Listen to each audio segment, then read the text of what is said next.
to have a broader look at the entire picture, and they're not looking at it simply from one discipline, which is IDOT. They have to sometimes bring in the perspective of central management services and other organizations throughout the state to really get what you're looking for when it comes to quality participation. So Governor Quinn's intervention has been absolutely key. Based on how you feel right now, there will be probably no going back to a threatened shutdown. Everything is moving forward in the right direction. Is that fair to say? We don't want to say that there's no possibility of a shutdown at this point, because you just never know that things won't go backwards from where they are today. We felt as if, again, today, if I can begin putting a little bit more framework on it, we probably got 2/3, maybe as much as 7/10, 70%, maybe as much as 3/4 of everything pretty well settled.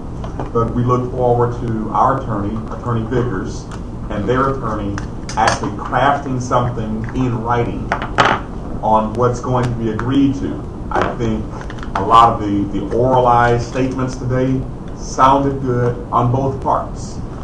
The general communication, the general understanding that this is where we're headed on each of about 11 points.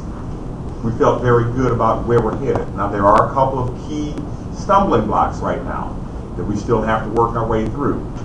But what I'm convinced of, and I think our team is convinced of, is that the intellect that's in the room and the attitudes that are in the room, people actually looking for solutions and not looking for a problem, we're moving toward getting the situation resolved.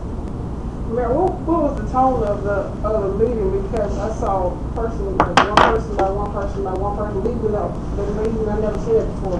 What was the tone in the room that one person had to leave at a time? I think that what was happening there, Erica, is that you had individuals who had other situations pulling at them. It wasn't a matter of, I'm not interested in this meeting any longer. They were simply having other things to pull at them. There were a couple of mayors who have been with us every step of the way, who understand we really need to be involved in this, but today could not be here. And other commitments. Had other commitments.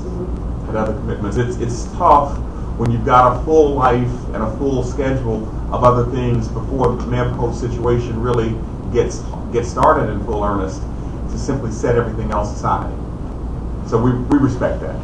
Well, what you could not see, though, is that we had on the conference call the Secretary of Transportation, Ann Snyder, she was, and as well as several of the governor's staff people, legal counsel.